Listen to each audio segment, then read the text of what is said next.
Hello and welcome to another part of this tutorial series on Dot Project.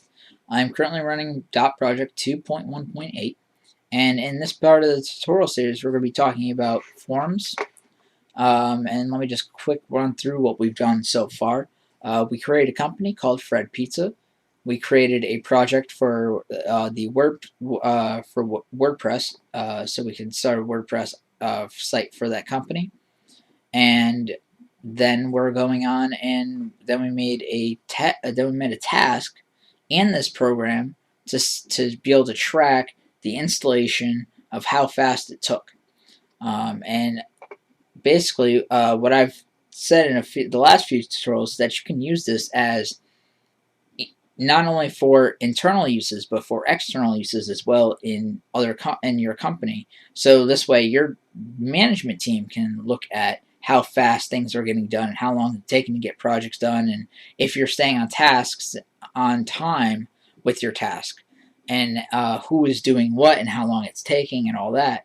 But you can also use this for, like I said, external use. So this way, the client can go into your whatever you create a user under user admin for them, and they would be able to go in and look at their project or their company's projects and say, "Oh, it looks like we're a little on time with this, or a little off time with this, or everything's going to plan." Uh, but I'm going to show you what forms are and why they're so useful. So we are going to be looking at this right now from the view of a client, almost, even though I'm logged in as an admin. So let's say the client has gone in and has said that they want the WordPress website made for them, and the WordPress website has been installed. So now we want to create a new form as an admin, and we just want to create this as the WordPress website. So we're just going to call this WordPress site, and we're going to say that it has to do with the WordPress site. The owner is going to be the admin. Moderator is going to be the admin. And the description is basically, this is for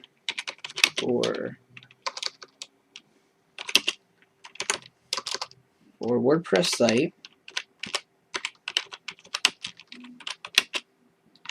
for Fred Pizza.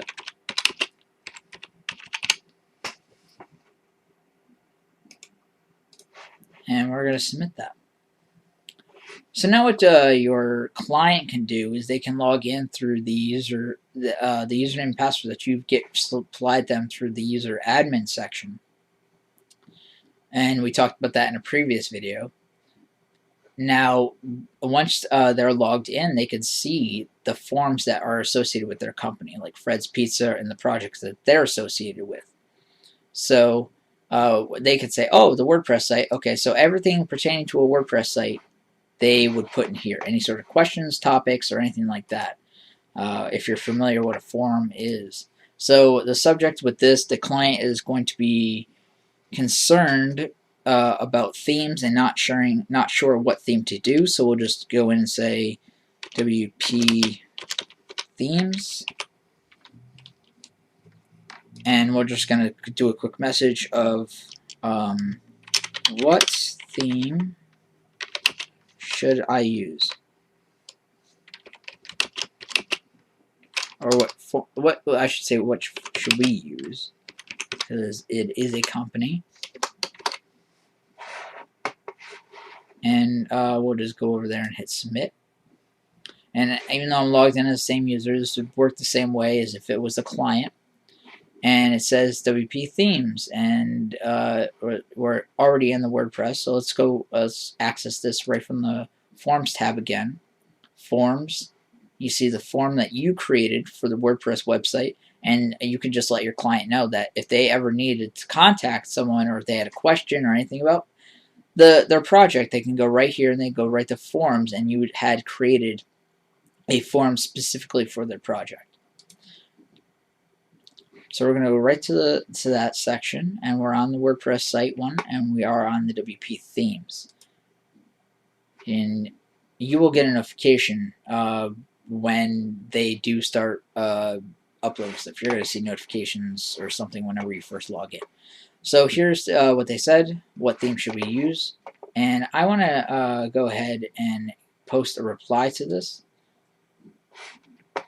And what it's going to do is, and this is it's a very basic editor. I'm not sure how I feel about this, but it's going to go in and it's going to say, oh, well, this is what they typed. And now you can type your message below. I don't like that. I'm just going to get rid of all this text, and I'm just going to say, schedule a meeting with us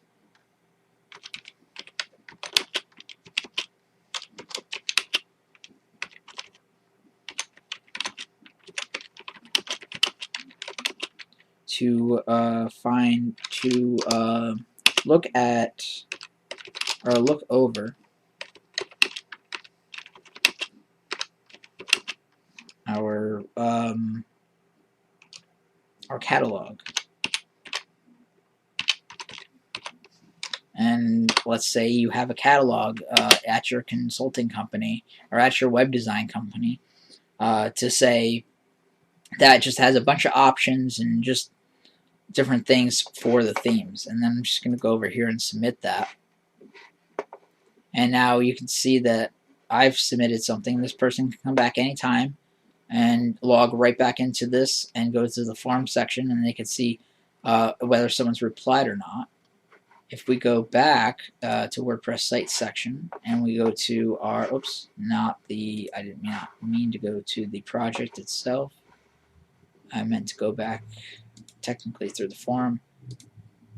And you can see that over here it says that there's one reply.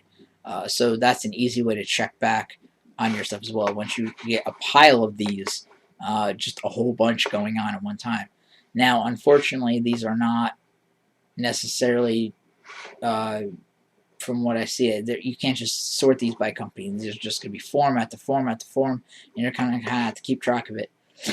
But what it is useful is that the replies and the date it posted. That's going to be the biggest helper to you.